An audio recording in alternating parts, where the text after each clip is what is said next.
Wow, hi guys. Welcome back to another video.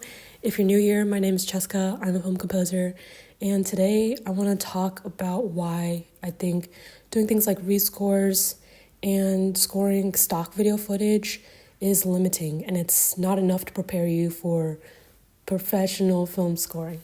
This is just based on my experience, so take everything with a grain of salt. If you are practicing film scoring as a self-taught composer and you want to do it professionally, I highly recommend that you stick around because we're going to talk about the things that I wish I knew, the things I wish I did, and why I think you should learn on the job by getting your first gigs sooner than you think. Let's get right into it. So, why is practicing on your own not enough? Reason number one is that film scoring is a collaborative art. You need to work with other people. And obviously, you can't do that by yourself.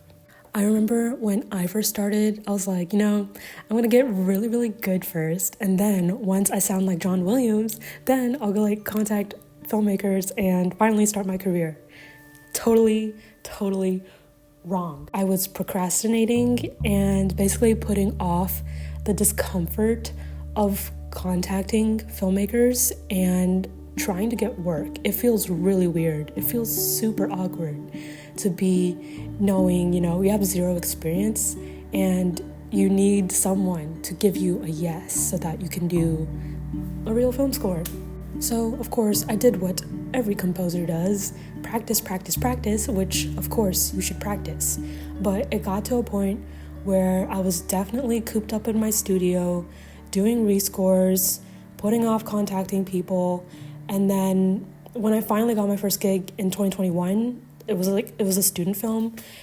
I still felt underprepared, and all the rescores I did, the Transformers rescore, all sorts of genres. I did Wall-E. What else I do?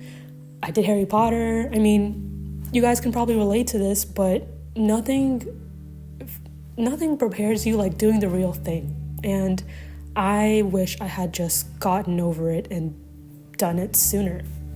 I wish I knew that working with filmmakers is just a skill like anything else in life. And by composing in isolation, I was not setting myself up for success. Oh, scheisse. Sorry. Reason number two, there are things you can only learn through experience. I remember when I did my first 5 film scoring gigs, I felt super underprepared and I realized how little I knew about the technical aspects of film scoring. To fill in the gaps in my knowledge and my education, I asked more experienced film composers for help. I DM'd people that I consider friends now on Instagram asking how they would export and label their music files, how they organize their files, their project folders. And of course, I watched YouTube tutorials, videos, and read a book or two. And despite all of that, I did not feel 100% prepared going to those first 5 film scoring gigs. And I guess what I'm trying to say is that no matter how much you read, how much you learn and study, there's nothing like actually doing it. And the biggest lessons that I learned were the ones that came from experience, not from Googling, watching YouTube videos, taking notes, and, being a student. It was stuff that, in the moment, sucked or were really exciting. And I wish that I had been okay with doing that sooner so that I could, get those first gigs and become a better film composer gradually through experience and getting paid to do it. Honestly, I wasted a good year or two, even though it was during the pandemic that I was getting my first gigs. I really think that this applies to a lot of people. You can start sooner than you think if you're okay with not being at 100%. Who is at 100%? I mean, other than John Williams, out here still scoring films. The beauty of film scoring is that there is probably no right or wrong way to do it. And what's really holding you back is yourself. Maybe I don't know anyone that's going to really say, hey, you're doing it wrong. Maybe there's a more efficient way to do something that you didn't know in the moment and you learned that later. But yeah, what I'm trying to say is that be okay with learning on the job. Reason number 3, the first film scoring projects that you do probably won't resemble the rescores that you're practicing on. This might just be a me thing, but I want to talk about it. I spent a lot of time doing orchestral rescores. Nothing wrong with orchestral film scores. They're wonderful. But I learned that what I really wanted to do was indie dramas with like piano, some strings, some synths, sometimes orchestra. But it resembles everyone's really crazy about A24 films now. I was more interested in the composers who had a background in bands and producing, like that kind of style. And so I wish that I had not mindlessly just gone through rescores and actually took the time to think about what naturally came to me as a composer, what my tastes were, what kind of films I wanted to do. And of course, you don't really know that in the beginning and you're going to explore a bit. But personally, I felt like it got to a point where I was just going through the motions and doing one rescore after another. I did something like 30 rescores. And of course, like that was great practice. But at the same time, I think if I could have focused on, a particular style, a particular type of film that I wanted to do, it would have been much easier for me to, of course, practice and also get those first gigs. So, a lot of composers at the beginning of their journey are gonna be like, oh my gosh, I'll do anything. I'll literally do anything. And so you try and master all these genres. I feel like that's the really common advice these days. And of course, like, it's worthwhile knowing how to create tension and release and make things sound, what they need to be for the film story. But, yeah, there was like no point in me learning how to sound like John Williams or do a Harry Potter cue, because the actual films I would go to work on were nowhere near as complicated and demanding as that. Especially, I think about the film scores in animation, wall-to-wall music. In indie drama film scoring, it's more like, supporting the mood, the atmosphere, the aesthetic of the film and gently, adding layers of emotion, I suppose, rather than like sweeping orchestral themes and like Mickey Mousing. I overly complicated the film scoring process because I was so adamant about doing these orchestral film scores. And like I said, I learned a lot doing that. But for me personally, it got out of hand and I really went into my first film scoring gig thinking like, oh my gosh, I need to like make a tempo map and like hit all these points. And we tend to overwrite as beginner film composers. I think we over melodicize. We tend to over dramatize, over melodicize, over thematicize our first films. At least I did. Overcomplicating the film scoring process did not help me at all. And if I had just gone and done the real thing, I would have seen that it's actually a pretty straightforward process. And the great thing is that the only person that you need to please is your director and yourself. Sometimes the producer. But yeah, I really wish that I had taken the time to figure out what I really wanted to focus on instead of doing like these random rescores. Okay, now that we've talked about why practicing on your own isn't enough to prepare you for scoring professionally, let's talk about what you can do to improve your practice on your own. There's a lot of film scoring content already on YouTube talking about how to actually do the film scoring part. I'm not going to talk about that. I just want to give like an updated summary of how to approach practicing film scoring on your own. Tip number 1 is to use resources on YouTube and QTube to first do like individual scenes and cues and then move on to doing short films. Back when I first started practicing film scoring, there was no QTube. It was 2019. and score relief and that kind of thing did not exist yet. What I would do is, after doing a couple of cues, individual scenes and sequences, I would move on to scoring the short films from QTube. You can explore the different genres, but after you find something that you're really interested in, I would recommend focusing on that and then learning from other genres where you can. So for example, let's say you're really interested in doing scoring for animation, and in the moment you're learning about action music. Instead of doing 10 action music practice cues, what you can do is learn about the principle behind action music. Maybe it's like a production technique, or the way that tension builds and rises and climaxes, and you want to bring that into your animation film scoring. That is how I would approach, learning by doing, especially QTube. I mean, wow, I did not have access to short films back then, and I wish I did. So that's what you can do. Tip number 2 is don't just use stock video footage. Don't just slap it together and put some music on top of it. I mean, there's no real value in doing that. Number 1, because there is no story. I mean, unless you sat down and gave yourself a brief and gave yourself a proper story, it could be a little bit more worthwhile. But honestly, a lot of new film composers do this, and I think it's really boring and not interesting to look at. No shade on all the great people that have provided YouTube videos on this topic, scoring using stock video footage from like Pexels, Unsplash, etc. I don't see how that prepares you for film scoring.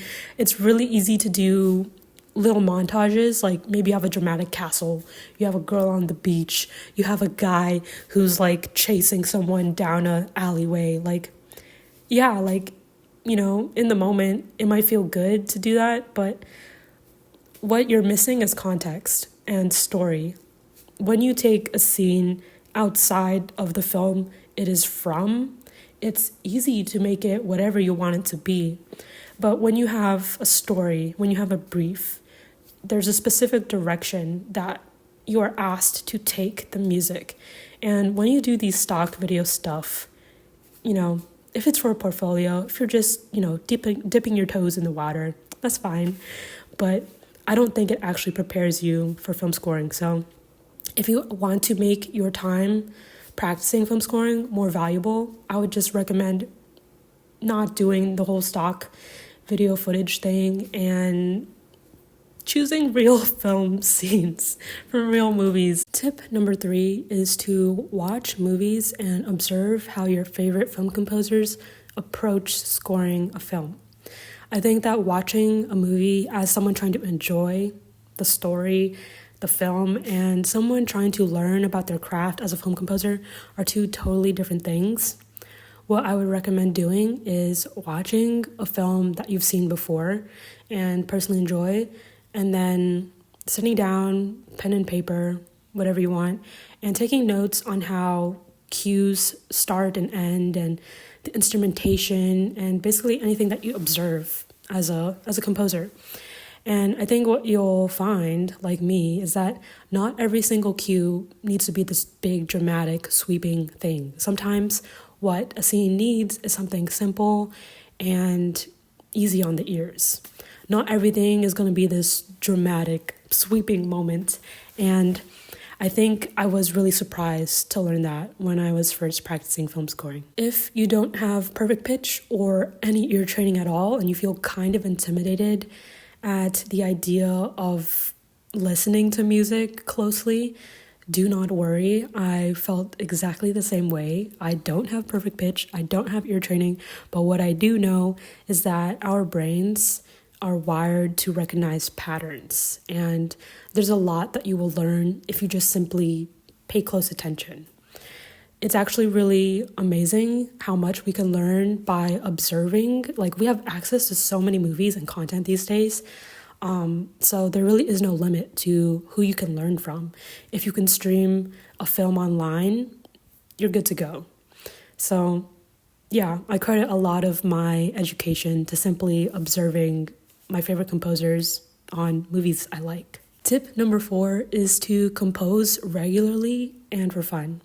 When I first started learning film scoring, I was really glad that I set a goal to compose like 30 minutes to an hour a day. And of course, like, it wasn't perfect, but what it did was train me to work as a professional film composer. So sometimes you do these projects and you have to compose even when you don't feel like it. And I'm not going to say that your relationship with music and your career is going to depend on your ability to just like turn it on, but it's a lot like training as an athlete. There's going to be a period where you will kind of suck, and then as you practice and get in the reps, put in the time, it will become easier and easier to perform. It's performing, really.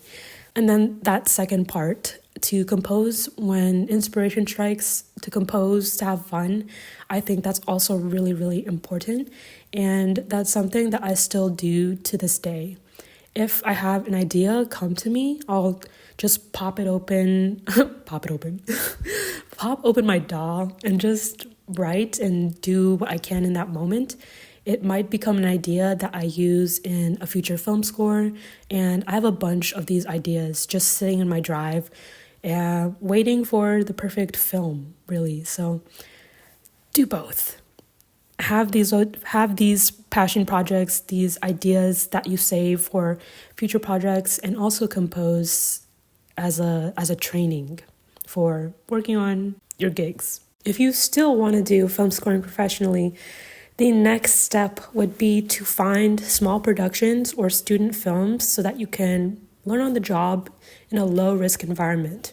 You can use crowdfunding sites, YouTube, Vimeo, Instagram to find filmmakers that you want to contribute original music to. The sooner you're okay with learning on the job, the better. Remember that practicing on your own is limiting because of the inherent nature of film scoring. It's collaborative. You need to work with other people. And so, I think about all the filmmakers around the world who are making films and would love the opportunity to work with a film composer and get custom music on their film. That's where you come in. A lot of the times, the first people you're going to work with don't have as much experience, and so you're really in the same boat, learning how to work together to create a film score. And the sooner you're okay with that, the better. Everyone starts somewhere, so you might as well start now. In summary, you can't really practice film scoring on your own because you can't recreate the experience of working with a director on your own. I think the best way to practice is just to do it. Do it on the job, get those first gigs, learn from each one, and keep going. Easier said than done, I know. So I have a mini course called the Gig Hunting Kit, which is designed to help you do just that, reach out to filmmakers and get your first gigs. I get all of my work from Instagram, not because the algorithm blesses me with a million filmmakers to choose from. It's really the fact that social media can help people learn about you, and the people you message, of course, they're going to want to see who you are. They're going to click your profile. I learned over the years that going to where the filmmakers are and then making contact with them on Instagram was like a winning combination for me. I know that this is easier said than done, but I'm going to try and teach what I know. This is the only thing that I know. This is something I wish I had at the beginning of my journey. I wish that I had someone to guide me through the process of reaching out to someone and to not get so nervous about initiating collaborations. I also wish that I was able to take the initiative to reach out to people instead of waiting for people to contact me. I wish I overcame my fear of being online sooner so that there could be some more credibility around who I was as a composer. So yeah, it's a mini course. I promise you, it's not going to take forever to learn. It's a skill. Reaching out to people, networking online, it's a skill that you can learn. So if you're shy, if you're introverted like me, don't worry, I got you.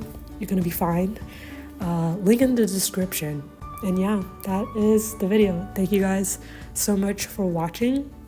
Let me know what you think. Peace.